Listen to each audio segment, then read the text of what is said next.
වෙසක් පුන් පොහොය දවසේ උන්වහන්සේ පිරිනුවන් පෑවෙත්. දැන් උන්වහන්සේ ඉපදුනේ මීට අවුරුදු කීයකට කලින්ද? 2635කට කලින්.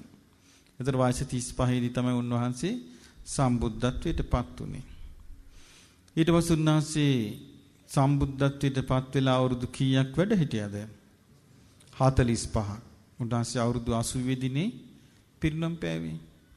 එතකොට 2600න් 45ක් අඩු කළාම කීයද?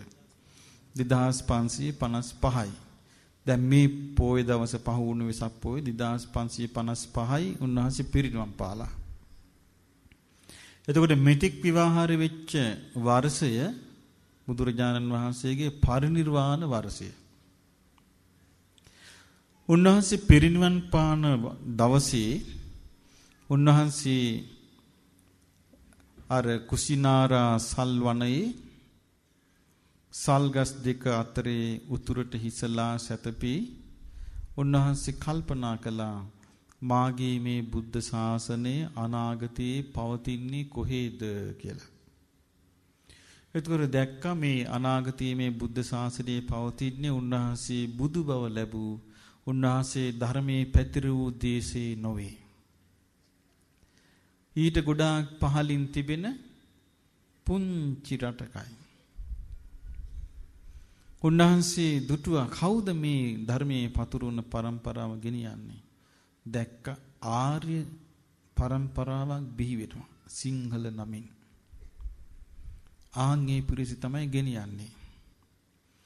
ඊට පස්සේ කවුද මේ පිරිස කියලා බැලුවාම එදා ලාට කියන රටින් නැව් නැගලා වෙසක් පුන් පොහොය දවසේ බුදුරජාණන් වහන්සේ පිරිනිවන් පාන දවසේ පිරිවර සේනාව 700ක් සමග රාජකුමාරයෙක් ගොඩ බහිනවා.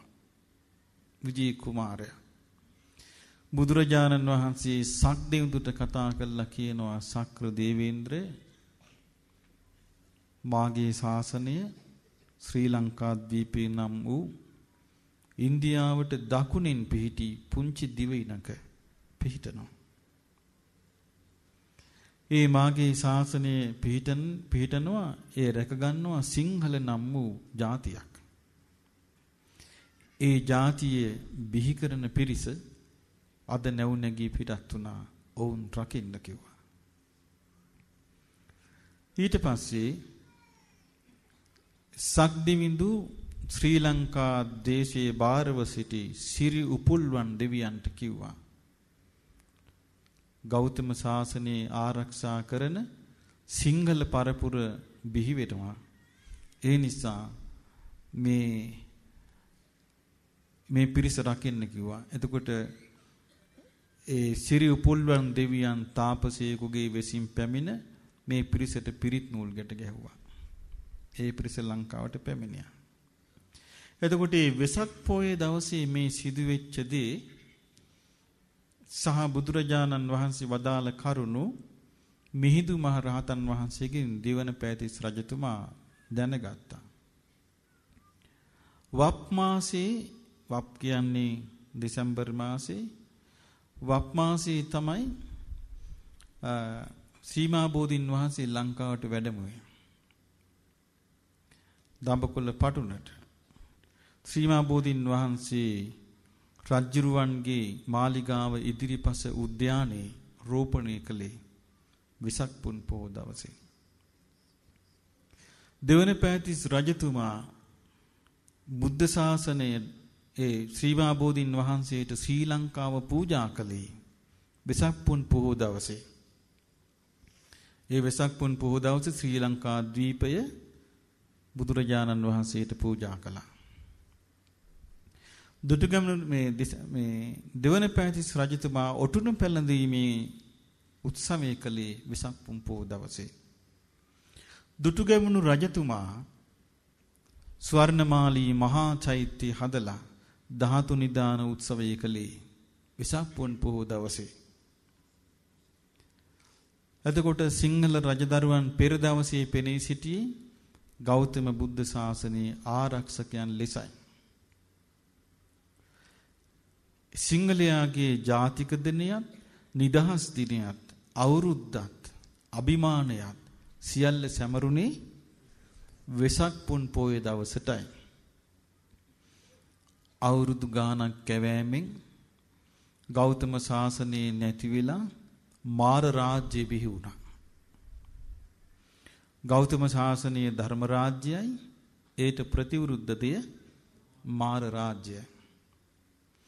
ඊට පස්සේ ගෞතම බුද්ධ ශාසනය සහ බෞද්ධයන් සංහාරය කළා ඉන්දියාව.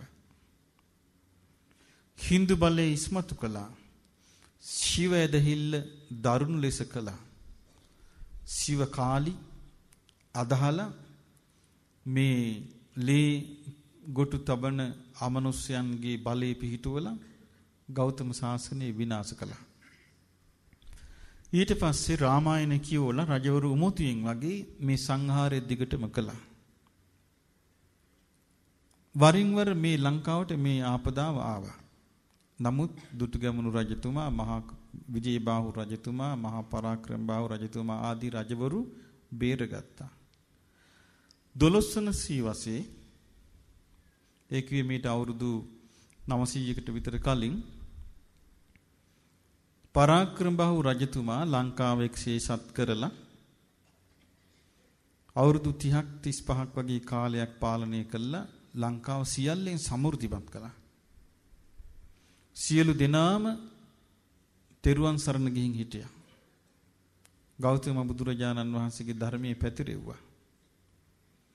මහවංශي සඳහන් වෙනවා අපේ කුමක්ද සසර අවාසනාවන්ත යුගයක් ආවා. දරුණු පාලකෙක්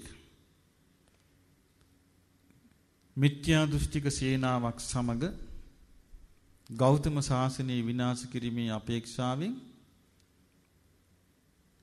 දඹකුළු පටුනට ගොඩ බැස්සා. ඒ තමයි කාලිංග මාග. විහෙර විහාර සියල්ලම විනාශ කරගෙන ආවා. විහෙර විහාර සියල්ල විනාශ කරලා ස්වර්ණ මාලී මහා චෛත්‍ය පස්කන්ධක් වුණා, අබේගිරිය පස්කන්ධක් වුණා, ජේතවනයේ පස්කන්ධක් වුණා, සීල චෛත්‍ය පස්කන්ධක් වුණා, අබේ දීඝවාපී පස්කන්ධක් වුණා, ශීරුවිල සෝමාවතිය සියලුම විහෙර විහාරස්ථාන පස්කන්ධ වුණා. සිංහල බෞද්ධයන් හොයා වැඩපලක් කළ හැකි සියලු දෙනාගේ එක් අතක් හෝ කකුලක් කපලා අතහැරියා. මහවංශයේ සඳහන් වෙනවා සිංහලයන්ගේ ඊටාම අවාසනාවන්ත යුගයක් කියලා.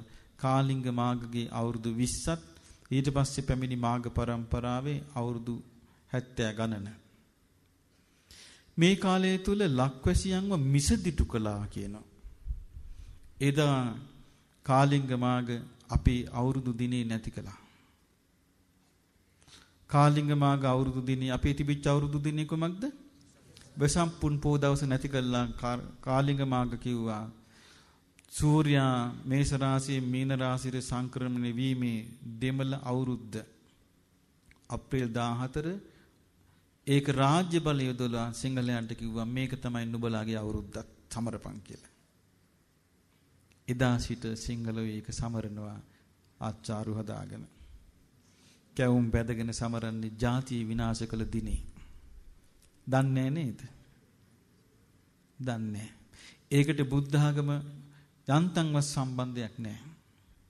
බුදුරජාණන් වහන්සේගේ ධර්මයට යන්තම්වත් අන්තිමට විහෙර විහාරස්ථානවල නියෝග කළා මේ අවුරුද්ද සමරපන් කියලා. භික්ෂුන් වහන්සේලාට සිද්ධ වුණා Hindu ආධිපත්‍යයට යටත් වෙන්න. ඊට පස්සේ ඒක නැවත ඉස්මතු කළා රාජසිංහ රජුරෝ අරිට්ටි කිවෙන්ඩුට සිරිපාදි බාර දීලා. දැන් අදහන්නේ ඒක මිසක් ගෞතම බුදුරජාණන් වහන්සේගේ යුගයේ නොවේ. දැන් මහා ඉහලින් සමරන්නේ අපේ ජාතිය විනාශ කළා කාලිංග මාග විසින් බලෙන් අපට දීපු දෙමළ අවුරුද්දයි. ඉතින් මේ නිසා මෙවැනි අවාසනාවක් අපිට තියෙන බව බොහෝ දෙනෙක් දන්නේ නැහැ. බොහෝ දෙනෙක් සමරනවා. ඒ වටිනාකම හිතාගෙන සමරනවා. එහි තුල කිසිම අපේ ජාතිය ආර්ය ජාතියක්. ඒ දෙමළ අවුරුද්ද තුල තියෙන ආර්ය චාරිත්‍ර නෙමෙයි. අනාර්ය චාරිත්‍ර. ආර්ය චාරිත්‍ර තමයි අපි තුල තියෙන්නේ. ආර්යචාරිත තුර තුනුරුවන් වැඳීම, සීල සමාධි ප්‍රඥා දන් දීම මේ වගේ උතුම් ගුණ තියෙන්නේ. අරක කිසි දෙයක් නැහැ. ගෝණිවල බැස දුවනවා. දැස වසා මුට්ටි බිඳිනවා. මේ වගේ දේවල් කරමින් ඔවුන් අනාර්ය චාරිත්‍රවලදී දෙමින් ලාමක සතුටටපත් වෙවි සිටිනවා. ඒ වගේ බෙලහීන වූ જાතියක් බිහි වෙලා දැන් අවුරුදු 900ක් වෙනවා. දිගින් දිගටම ඒ જાතිය වෙනත් ඊට පස්සේ පෘතුගීසි යටතේ, ලන්දේසි යටතේ, ඉංග්‍රීසි යටතේ හානි වෙවි ගිහින් දැන් ඉතින් බොහොම දුක්ඛිත තත්ත්වයේ තමයි මේ જાතිය සිටින්නේ. ඉතින් පින්වත්නි මා කිව්වේ ගෞතම බුද්ධ ශාසනය ආරක්ෂා කරන්නට බුදුරජාණන් වහන්සේ බලාපොරොත්තු වෙච්ච જાතියට වෙච්ච විපත. ඉතින් මේ බුදුරජාණන් වහන්සේගේ ධර්මයේ තියෙන නිසා, මේ ඉතිහාසයේ තියෙන නිසා ආයිමත් ඒ જાතියට අවශ්‍ය නම් නැගී හිටින්න පුළුවන්.